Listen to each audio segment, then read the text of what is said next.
This program is brought to you by Link TV for educational and non-commercial use only.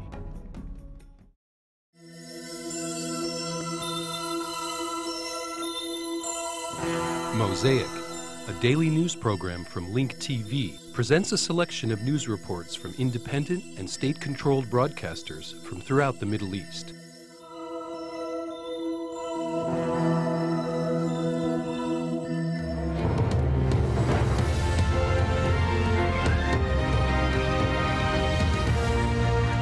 The man accused of masterminding the September 11th attacks in New York has said he wants to face the death penalty and, in effect, be martyred. Khalid Sheikh Mohammed and 4 other Guantanamo detainees have appeared in the court for the first time, charged with almost 3,000 counts of murder. But they were defiant in court, as Sebastian Walker reports.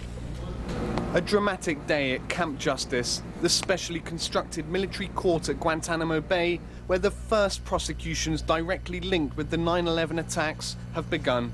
The courtroom, as shown in these pictures released prior to the hearings, was closed to the public, but some journalists and other observers were allowed in to watch the proceedings.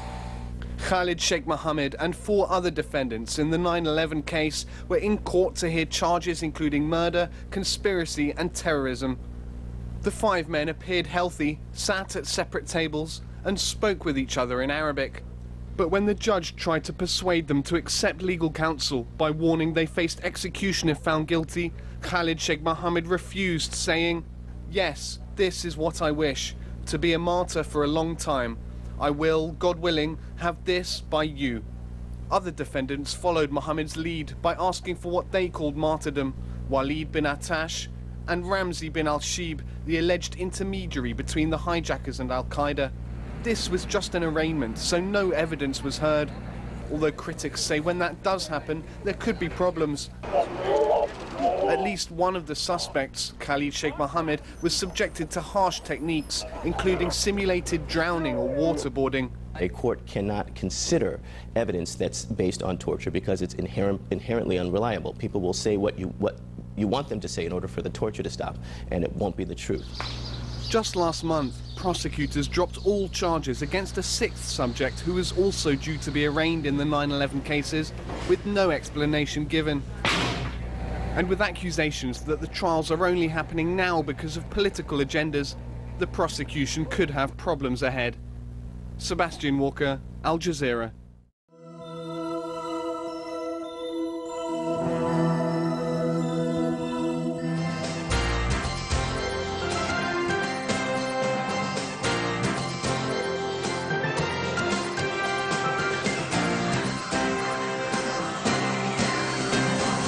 In our top story, Prime Minister Olmert returned home from his 3-day visit to Washington today, during which he met with U.S. President George W. Bush and addressed the AIPAC conference.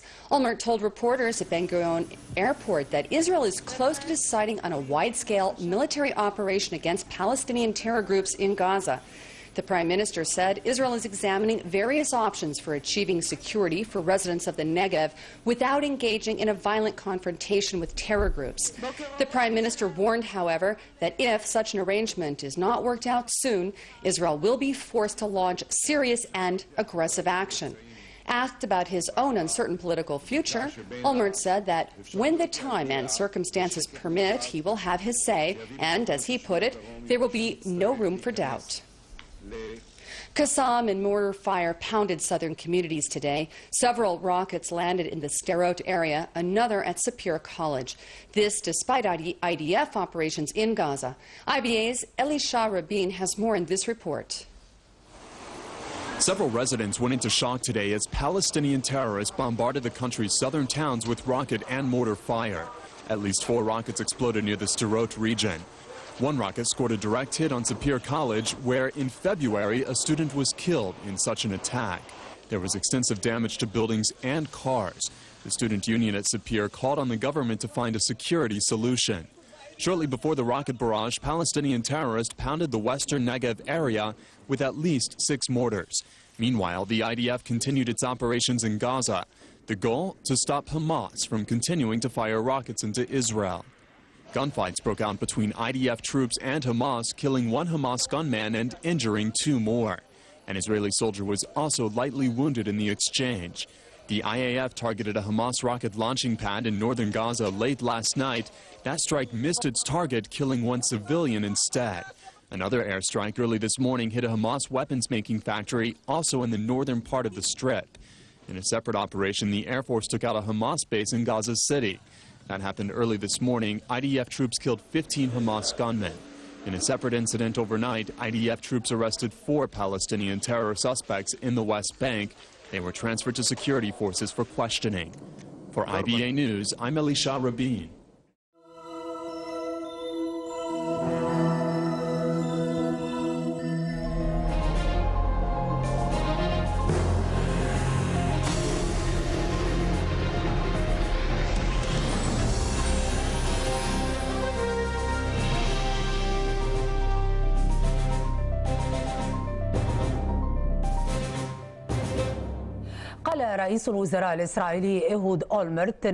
Israeli Prime Minister Ehud Olmert said that expanding military operations against Gaza is more likely to occur than reaching a ceasefire agreement.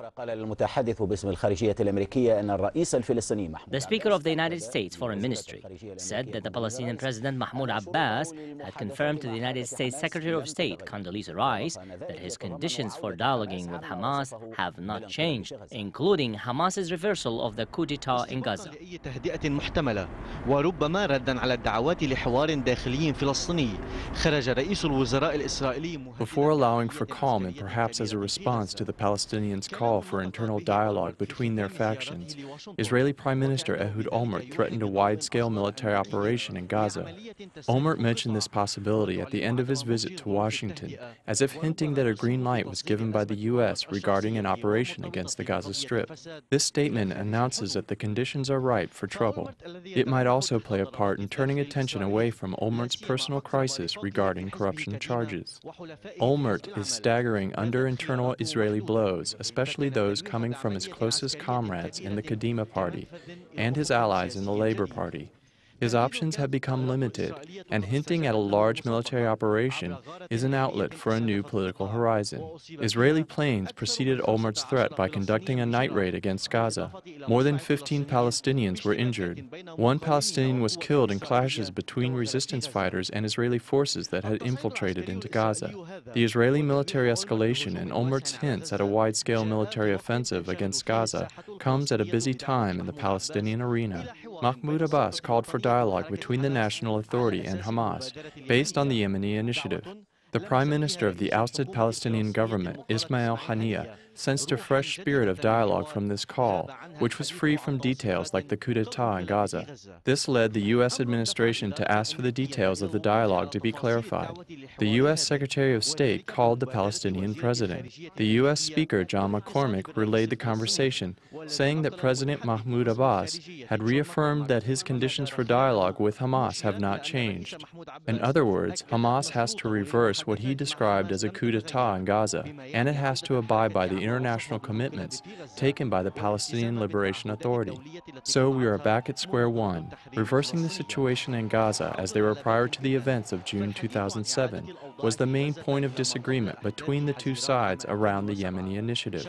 Abbas had then called for reversing what he described as a coup d'etat, and Hamas had refused. The Palestinian arena waits an outlet to come out of the fragmentation that has scarred Palestinian national unity. تنتظر منفذا للخروج من حالة التشظي التي ألمت بالإجماع الوطني الفلسطيني.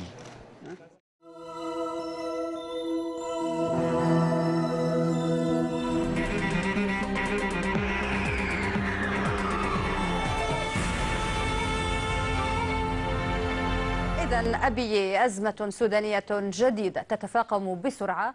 Arabiya is a new and quickly growing crisis in Sudan.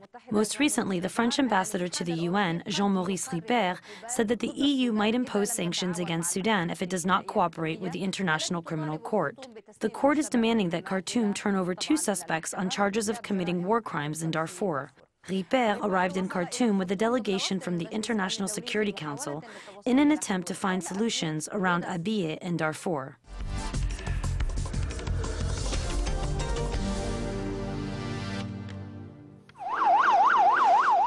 تطورات درامية شهدها السودان هذا الأسبوع، فقضية أبيي ما تزال ساخنة وسط اتهامات متبادلة من الجانبين بحشد قوات. Sudan has witnessed dramatic events this week. The Abyei case is still hot, with exchanged accusations between the two sides of deploying forces in the area. And the Darfur crisis is dragging the country into more tension with the international community. The attempts of the U.S. have failed in solving the tension between the North and the South. The Special Sudan envoy, Richard Williamson, had to go back to his country. He placed the responsibility of failure on the two sides, saying they were not serious about peace, and the U.S.-Sudan dialogue sessions were suspended. The sessions involved several matters, including economic sanctions on Khartoum, establishing peace in Darfur, Abyei, and Sudan's status among countries that harbor terrorists. Tension between Khartoum and the International Criminal Court is also expected to increase. The court's Attorney General plans to file a new case against high-level Sudanese officials on charges of committing crimes in Darfur. In an attempt that seems aimed at saving what can be saved, delegates from the International Security Council conducted talks in Juba and Khartoum. They met with leaders from the north and the south in regards to the crisis in Abyei. The delegates also discussed the deployment of international forces in Darfur and the humanitarian conditions there. بحثوا أيضا نشر القوات الدولية في دارفور والأوضاع الإنسانية هناك.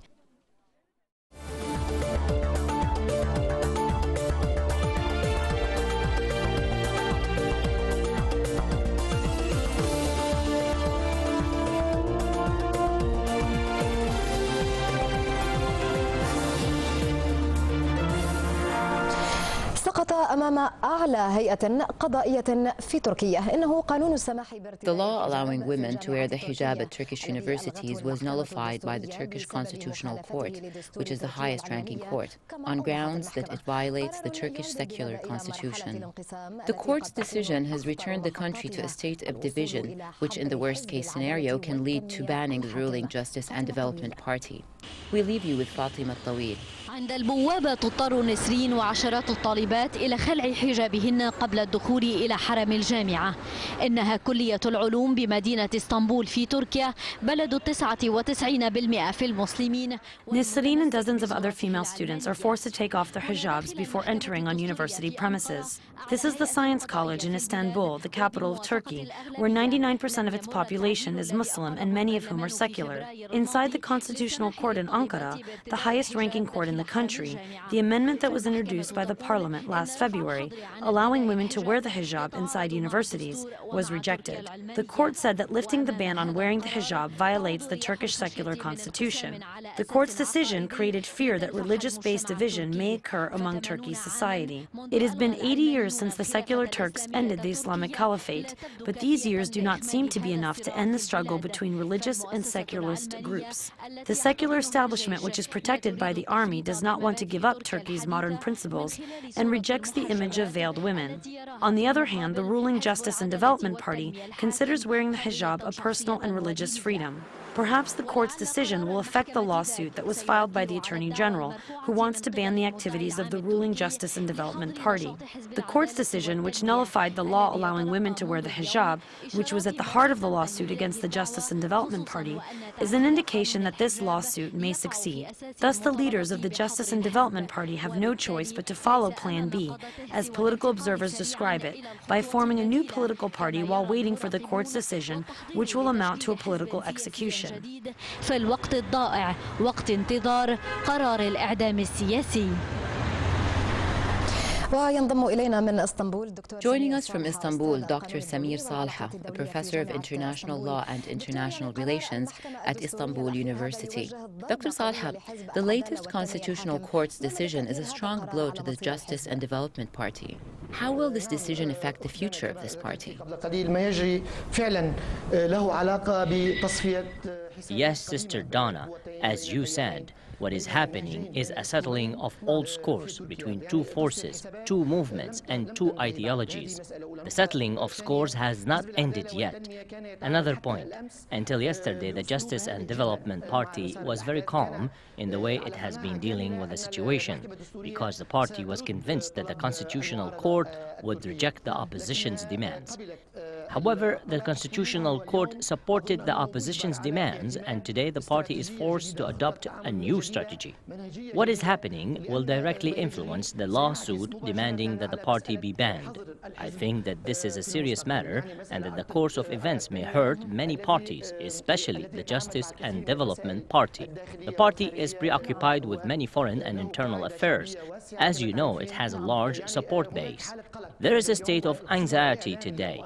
The Islamic press has covered the news in a way that leads one to believe that the political situation in the country will escalate.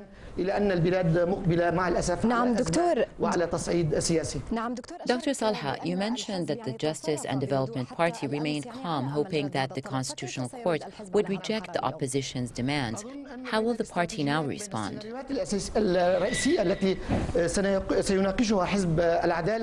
I think that some of the important scenarios that the Justice and Development Party will discuss is proposing early elections. If early elections are held, the party may win more seats in the parliament. The party will try to deliver a fatal blow to its opponents. The other point is that the party will focus on forming a new party to replace the Justice and Development Party as soon as possible.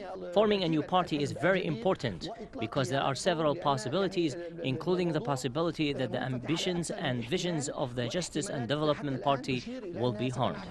مباشرة على هذا الحزب وستضر بسياساته وطروحاته المستقبلية.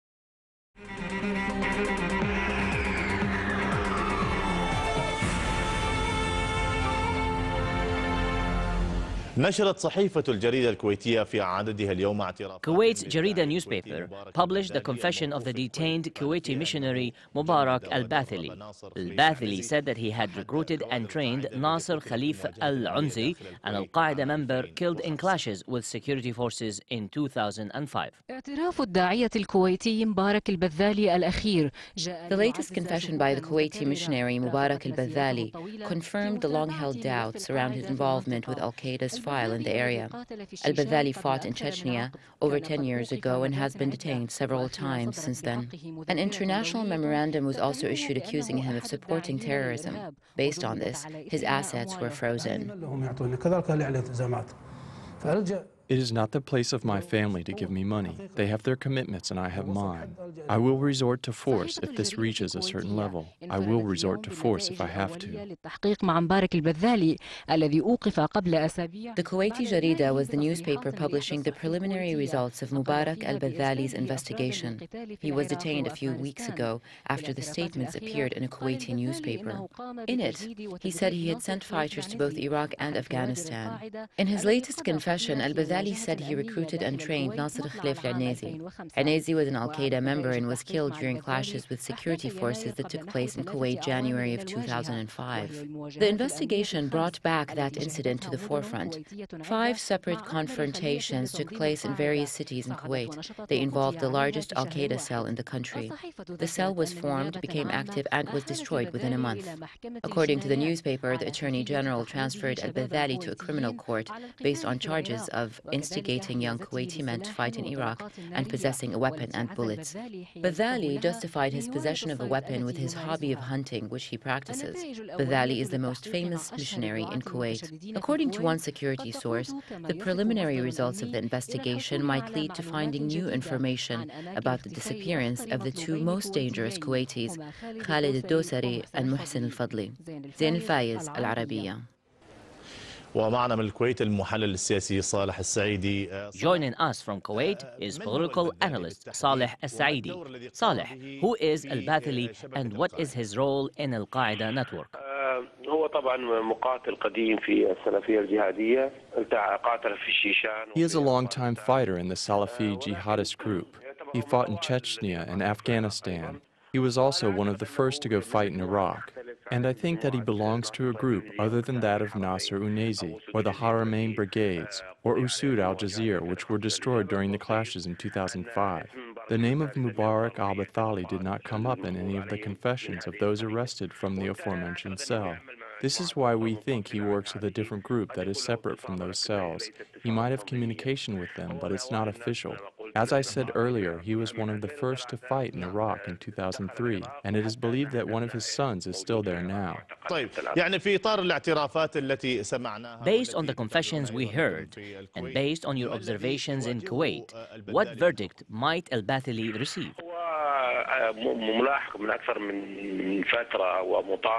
He's been wanted and pursued for a while with many open cases. He's suspected of being involved with armed groups in Iraq and other places outside of Kuwait. His salary was cut for a while and some of his assets have been frozen. But so far he has not been proven guilty of being involved on the organizational level with any of the groups. He has not been convicted yet. ومدان قضائيا ارتباطا تنظيميا بجهة معينة أي أنه لم يدان حتى الآن. Political analyst Saleh Al-Saidi from Kuwait, thank you very much.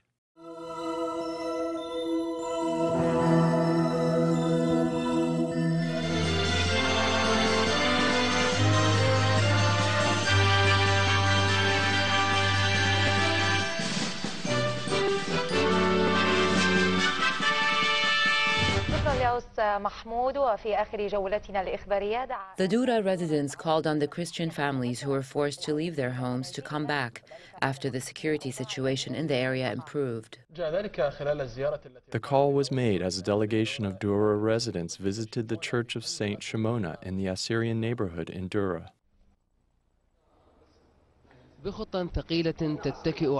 Taking slow steps, this lady is walking towards Saint Shimona Church.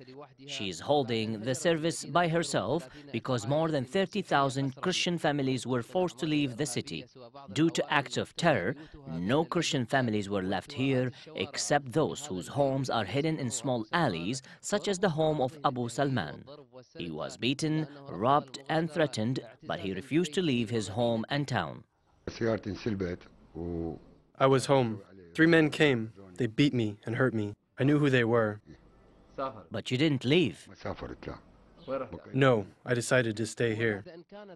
In the past, the residents of Dura were anxious every time someone would knock on their door. But now that security has returned to the area, old Iraqi traditions have come back. People have begun exchanging visits and drink coffee together, regardless of the religious background of their neighbors.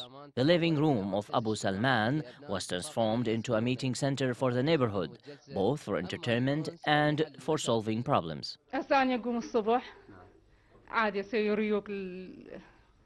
I get up in the morning, I eat breakfast with Abu Salam. Sami goes to school, my daughter stays home with me. If I need things, I go to the market and then return home to cook. If I have time, I go to my neighbor's home.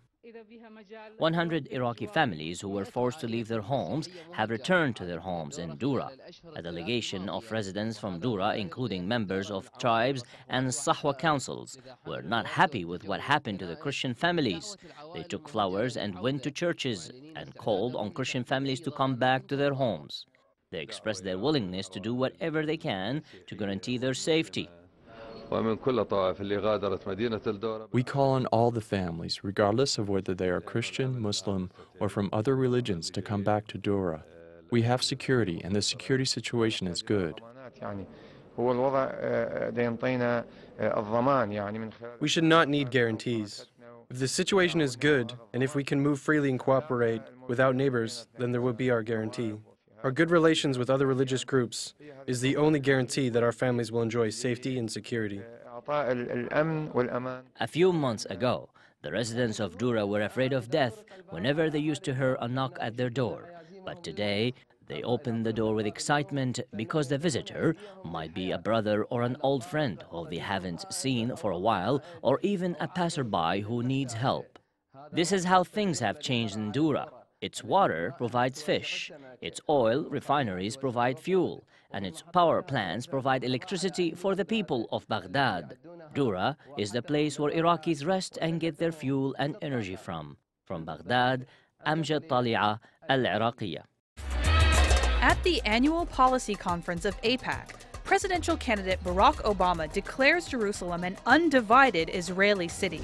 But most countries, including the U.S., do not recognize Israel's annexation of Arab East Jerusalem. Is Obama serious?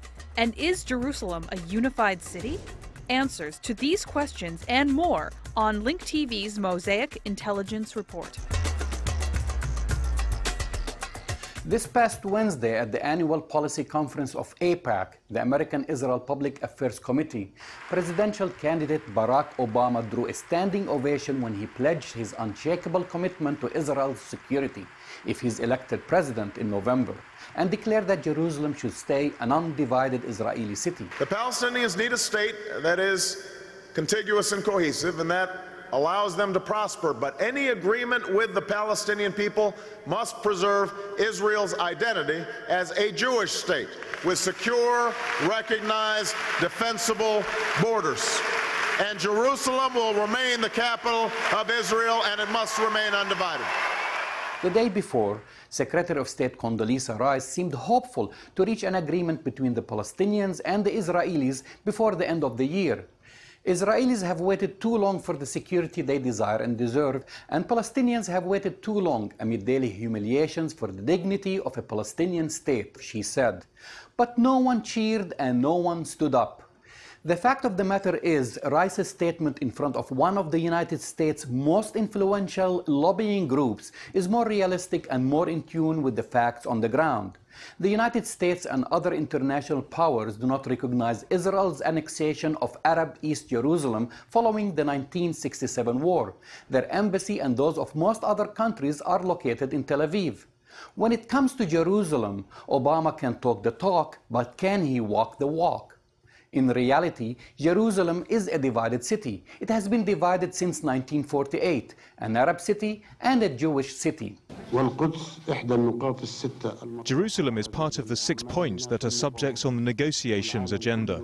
And the whole world knows that East Jerusalem, Arab Jerusalem and Holy Jerusalem was occupied in 1967, and we will not accept an independent Palestinian state without having Jerusalem as the capital of a Palestinian state.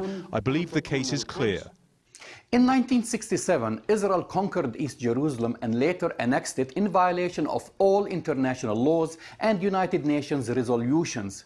In spite of this, the city remains divided, not through international borders and an armistice line, but through psychological barriers and the discriminatory policies that Israel has imposed over its Palestinian residents for more than 40 years. Under Israeli law, Palestinian residents of Jerusalem are not considered citizens. They are not even considered permanent residents. Instead, they are considered temporary residents. Under this discriminatory policy, any Palestinian Jerusalemite would lose his or her legal residency in the city if he or she lives abroad for more than 3 years. On the political level, Palestinians living in Jerusalem do not have the right to vote in the Israeli Knesset. Imagine if a certain ethnic group living in Washington, D.C. were not allowed to vote in the congressional or presidential elections. Furthermore, Palestinian Jerusalemites are forced to pay the Israeli Arnona tax, taxation without representation. On the socio-economic level, under Israeli rule, Jerusalem has been divided into a city for the haves and the have-nots. After 40 years, Israel has yet to upgrade the infrastructure of its debilitated Arab neighborhoods. The stark difference between the two Jerusalems is clearly visible to the naked eye, and for a candidate like Obama, who prides himself on being a candidate for change. Perhaps for a change, he should stop pandering to interest groups and take a hard look at the facts on the ground. Perhaps he should walk the streets of Jerusalem and see the reality for himself, just like former President Carter and others have done. The true tale of two cities. I'm Jamal Dajani for the Mosaic Intelligence Report. To learn more about this program or to share your thoughts, visit us at linktv.org/mosaic.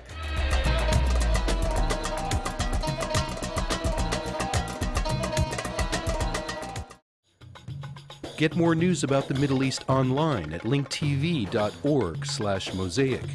The Mosaic webpage offers a complete archive of Mosaic programs, program transcripts, the Mosaic video podcast, and the Mosaic Intelligence Report, a weekly analysis of the hottest stories from the Middle East. The views expressed on Mosaic are those of the participating broadcasters, not Link TV or its sponsors. The production of Mosaic is made possible with the support of viewers like you. Thank you.